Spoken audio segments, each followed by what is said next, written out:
Imagine आप अपने कुछ दोस्तों के साथ एक प्लान बनाते हैं। आप कहते हैं कि यार हम अपनी रोज़मर्रा की लाइफ से इतना तंग आ चुके हैं या इतना बेजार आ चुके हैं कि अब हम अपनी ज़िंदगी के अगले दिन किसी जंगल में जाके गुजारेंगे। हम किसी जंगल की खामोशी को जाके महसूस करेंगे और फिर उसके बाद किसी नदी के किनारे अपना टेंट लगाएंगे और फिर रातों रात बैठकर हम सारे दोस्त आपस में गपशप किया करेंगे। और फिर ठीक इसके बाद आपका प्लान जो है वो एग्जीक्यूट हो जाता है और आप कुछ ही दिनों के बाद किसी जंगल में पहुंच जाते हैं और अपनी शामों को और अपनी रातों को भरपूर तरीके के साथ एंजॉय कर रहे होते हैं। लेकिन फिर अचानक से एक रात आपका दोस्त आपसे कहता है कि यार क्यों ना हम इन मोमेंट्स को एक सेल्फ़ी में कैद कर लें। और फिर उसके बाद वो अपना फ़ोन निकालता है और एक सेल्फ़ी क्लिक करता है। लेकिन जब वो सेल्फ़ी क्लिक कर रहा होता है तो आपको कुछ भी अनयूजुअल सा फील नहीं होता। लेकिन जब आप उसके बाद सेल्फ़ी को देखते हैं तो आपको नज़र आता है कि ठीक आपके 15 कदम पीछे एक ऐसी अजीबो-गरीब मखलूक जंगल में खड़ी हुई है जिसका कद तकरीबन 10 से 15 फीट तक जाता है और उसके ढेर सारे टेंटिकल्स निकले हुए हैं और उसके बावजूद उसने फुल सूट भी पहना हुआ है। और जब आप उसके बाजुओं को देखते हैं तो आपको ऐसा लगता है कि अगर वो चाहे तो वो आपको वहीं से आपकी गर्दन को पकड़ सकता है। और फिर जब आप उसके चेहरे को देखते हैं तो आपको चेहरे की जगह पे कुछ नज़र ही नहीं आता क्योंकि वहाँ पे एक सफ़ेद कपड़ा रखा होता है।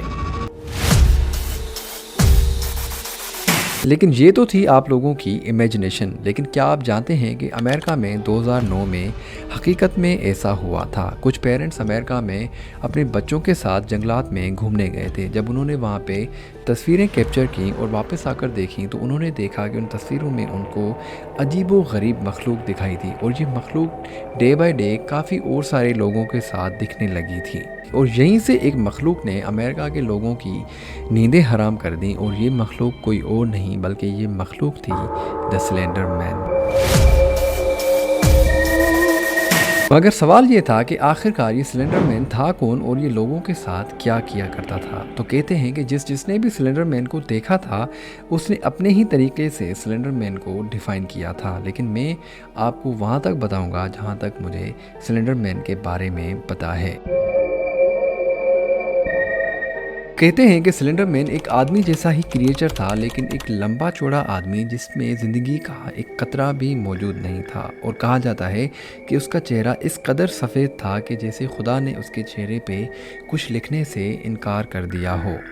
मगर उसके लंबे हाथ और उसकी पीठ से निकलते हुए टेंटिकल्स हवा में इस तरह से लहराते हैं कि जैसे वो मरने वाले की गर्दन को छूने के लिए बेकरार हों।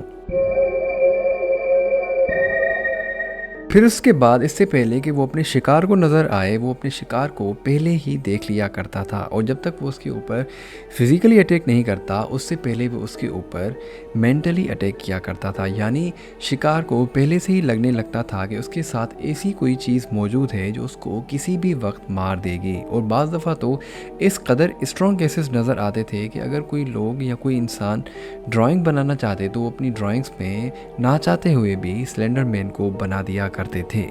और फिर जैसे जैसे वक्त गुजरता जाता था लोगों के जहनों में ऐसी स्टैटिक आवाज़ें आया करती थीं कि उनको लगने लगता था कि वो आ रहा है या फिर आने वाला है, जिसकी वजह से उनकी नींदें उनकी डेली लाइफ की चीज़ें इस कदर डिस्टर्ब हो जाया करती थी कि वो रातों रात चिल्लाया करते थे।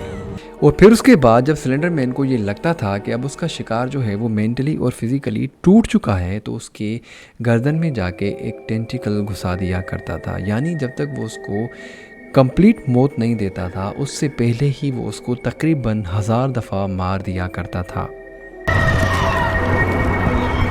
और इतनी भयानक डेथ्स के बाद अमेरिका के लोग इस कदर डर चुके थे कि उन्होंने जंगलात की तरफ जाना ही छोड़ दिया था। यानी वो इतना डर चुके थे कि उन्होंने कहा कि हम अगर सेफ़ रहना चाहते हैं तो हमें अपने घरों में रहना पड़ेगा। और बाज़ दफ़ा तो ये हिस्टीरिया इस कदर बढ़ चुका था कि बाज़ लोगों ने कहा कि अगर हमें ज़रूरत पड़ी तो हम अपने दोस्तों को भी स्लेंडर मैन के लिए कुर्बान कर देंगे ताकि वो हमें ना मारे। और ये मैं बात अपनी तरफ से नहीं कह रहा बल्कि दो दोस्तों ने हकीकत में अपनी तीसरी दोस्त को सिर्फ इसलिए कत्ल किया था ताकि वो स्लेंडर मैन के कल्ट से महफूज रह सकें। उन्होंने क्या किया कि वो अपनी दोस्त को जंगल में लेके गई और वहाँ पे जाकर उसके दिल के ऊपर तकरीबन 19 बार खंजर से वार किया। उन्होंने कहा कि जब हम इसको कत्ल कर देंगी तो उसके बाद इसको घसीट कर हम सिलेंडर मैन के महल में लेके जाएंगी और उसको बताएंगी कि ये देखो, हमने इसको सिर्फ तुम्हारे लिए मारा है ताकि तुम हमारी फैमिली को और हमें कोई भी नुकसान नहीं पहुंचाओ।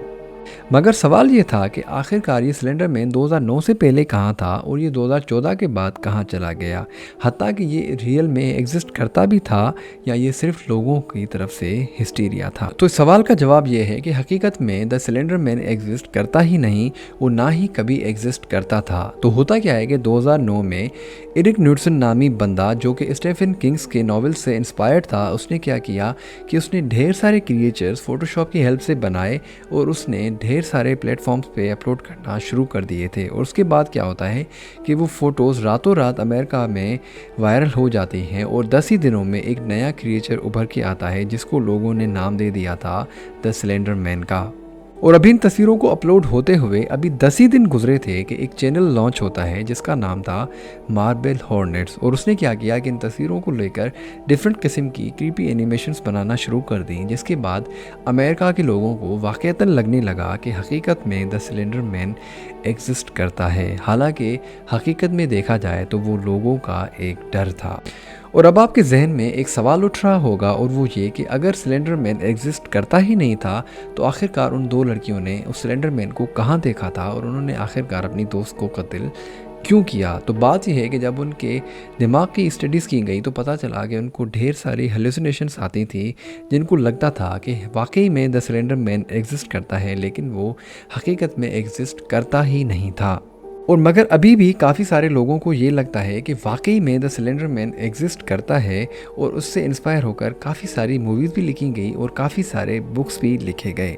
आप इस केस के बारे में या सिलेंडर मैन के बारे में क्या सोचते हैं, हमें ज़रूर बताइएगा। और अगर आपके इलाके में भी ऐसे वाक़यात हो चुके हैं तो हमें बताएं ताकि हम उन पे भी वीडियोज़ बना सकें। तो फिर मिलते हैं नेक्स्ट वीडियो में, तब तक अल्लाह हाफिज़।